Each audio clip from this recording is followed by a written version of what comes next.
and it does wake you up a lot to realise actually working this 9 to 5 is maybe not actually what I want to do for the rest of my life, because too many of us do what we don't actually feel like doing to benefit other people. Hello everyone and welcome to another video. Today we're going to be talking about 5 habits that can absolutely transform your life.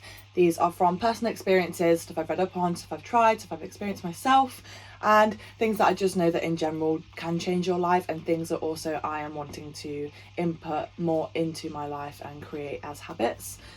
These will really change things up for you. They're beneficial for your mind, your body, your soul and your spirit. Absolutely all of it, because everything is also related to stress, and these habits do definitely help with stress as well. Stress can affect absolutely every single part of your body inside and out, so I definitely think that you should be trying some of these habits, or at least thinking about giving them a go. I, from my own experience personally, have tried all of these habits, and all of them have seemed to do a lot in terms of improving my life and my lifestyle itself and the way I feel inside and out. So let's get into it, and yeah, I hope you enjoy this video. Okay, so habit number 4, and this is one that I've started personally myself for the past year properly, and I've been doing for the past 4 years on and off anyway because of my job. That is waking up earlier. Just earlier. I'm not talking about early. You don't have to wake up at 4:30 if you don't want to. You don't have to wake up at 6 if you don't want to. Just waking up half an hour to an hour earlier than you usually do. It really doesn't need to be drastic at the start. I definitely feel like gradually getting yourself into it and forming that habit in the first place is the main priority before you start cutting down a little bit more time.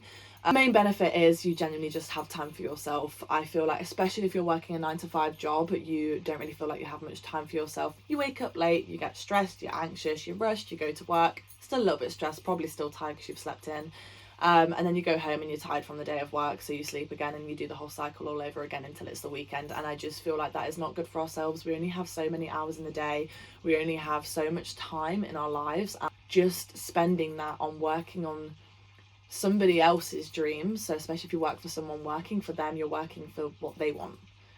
They're hiring you to grow themselves. You're not growing from that technically. So spending the morning just half an hour, an extra hour earlier, even if it's just to have a slow, more gradual morning so you're not feeling as stressed as or anxious in the day, is a huge factor. That's what I definitely found benefited me the most at the start. Was I just had time to have a shower, to slowly get up, to make myself some breakfast, to read a little bit of a book. I did some music, or involve yourself in, like, maybe speaking to your family or loved ones or whoever you live with, or if you live on your own, just spending time by yourself and enjoying your morning, putting some music on. Nothing's rushed, and rushing and feeling stressed obviously increases all the stress hormones, so that's not good for your body inside and out anyway. So I definitely feel like we need to prioritize ourselves a lot more. Waking up a lot earlier, you're more productive, you can get more stuff done. You realize that you can actually have so much more time in your day. You can plan things for your future. You can plan maybe what you're going to do instead of do a 9 to 5 job. You can learn about what you're interested in, what you're good at, and you actually have time to do so. You also get to see things like the sunrises, and that's amazing. You get to wake up when everybody else is sleeping most of the time, and you feel really, really powerful for doing that. It does give you a lot of confidence waking up early. A lot of people don't think that they'll be able to do it because everybody loves sleep. I love sleep. I love sleeping in sometimes. I love sleep. However, I know that my life is way too precious to just be sleeping it away. Obviously, make sure you're getting the right amount of sleep. I have to say this, you have to make sure you're sleeping enough to wake up earlier. So if you want to wake up half an hour earlier than you usually do, go to bed half an hour earlier than you usually do. You're just more productive, more proactive. You get to spend more time by yourself, more time with other people, and more time doing things that you actually want to do with yourself. And it does wake you up a lot to realise actually working this 9 to 5 is maybe not actually what I want to do for the rest of my life, and I actually want to do something that I'm passionate in. And to do that, you need time to work on that stuff, and that time can come in the mornings. Yeah, I definitely think that waking up early changed things for me. If you want a good book to push you and drive you and inspire you to wake up early, read the 5 a.m. Club. That's all I'm saying. The 5 a.m. Club. It is incredible. So the last habit that I feel like can be quite difficult to do, but hugely improved my life, is setting boundaries and being able to say no. So I know this is something that we all hugely struggle with in this day and age, and we feel bad and we feel guilty and anxious for saying no to people, or no to the situations or things we don't want to be involved in or don't feel like doing.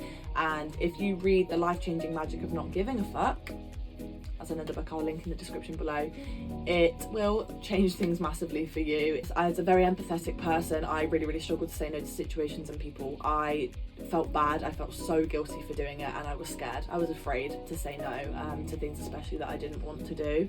And I feel like there's a lot of stigma around saying yes to everything, and yes, saying yes to everything in a positive way is great, because it's more opportunity and more experiences and stuff like that. However, there comes a point when you actually really don't want to do something. You need to set boundaries and just say, hey, I'm not going to come tonight, have a nice time. And I feel like we all end up making excuses. We all think, right, I'm going to say this, I'm going to say this, I'm going to say I'm busy, I'm going to say the reason I'm not coming is this, X, Y, Z. We don't need to do that. You are yourself, you are your own person, you have your own life, your own experiences that you want to experience, the own things you want to do with yourself. If you want to stay in and relax one night and you are meant to be going out with a lot of people, you can stay in and relax if you need to that night. You need to start prioritizing yourself. You need to look after yourself, and setting boundaries and saying no to people can be so difficult. So I definitely recommend reading that book, because that's the one thing that actually changed the ways I was able to set boundaries and say no to things and people and situations. Starting to say no to people is a huge confidence booster into realizing I can actually do what I want to do with my life, and I do not have to do what I don't want to do, because too many of us do what we don't actually feel like doing to benefit other people. And yes, there is, in proportion, sometimes you do have to put other people first, if it is like for a big event or situation, or if it's important to them and you care about them.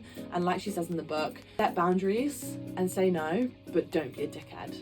So don't be a dick, don't be rude, don't say it in a malicious or egotistical way. Simply still being kind to people, but respecting yourself and your values is the main priority. So if it's going to bring you some benefit, then I definitely think going, or if it's to do with something that's important to you, definitely try and go. But you can say no to situations. You are allowed to put yourself first, and you are allowed to not feel bad or guilty about it as well. I know that it can sound a little bit confusing and like maybe what you should prioritize and what you shouldn't prioritize, but definitely get the book in the description below, because it really helped me figure out what was most top priority for me and what was least priority, and what I realized I was spending my time on was completely different, so I needed to balance it out. So yeah, set boundaries and say no to people and work on yourself. Say yes to some situations, but learn how to say no when you don't want to do something that you don't want to do. So yeah, so thank you guys for watching. If you got to the end, that's all I have for you today. And if you do really like this content and you want to learn about more habits or how to input these habits into your life, please like, subscribe and leave a comment in the comment section below, because I have so many more habits that can change your life and so many more pointers on how to do each of these things, and also a lot of different books to recommend as well. So yeah, I really hope that you got something from this video, or you got some inspiration, or it just made you maybe feel a little bit more at ease with yourself, that you're not in this alone, and that a lot of people are going through the same situation as you are, the same thoughts and feelings, and we can all do this. We can do this. We are so capable of doing and having whatever we want in life, but we really just have to start prioritizing ourselves. I really enjoy making this video, because this is stuff I am genuinely really passionate about. It did transform a lot of things for me, and it has grown me so much as a person. It is insane. So yeah, obviously no one's perfect, it's never going to be perfect. I'm not perfect. Some of the things I do most of the time, some of the things I don't do, and it's just about being aware of them and actually taking action and putting them into your life and trying to form these habits. You may slip off the bandwagon sometimes and then come back onto them, but as long as you have experienced it already, you'll know how good it feels, so you know what you can come back to if you're ever struggling. So yeah, stay true to yourself. I love you, and make sure to prioritize yourself.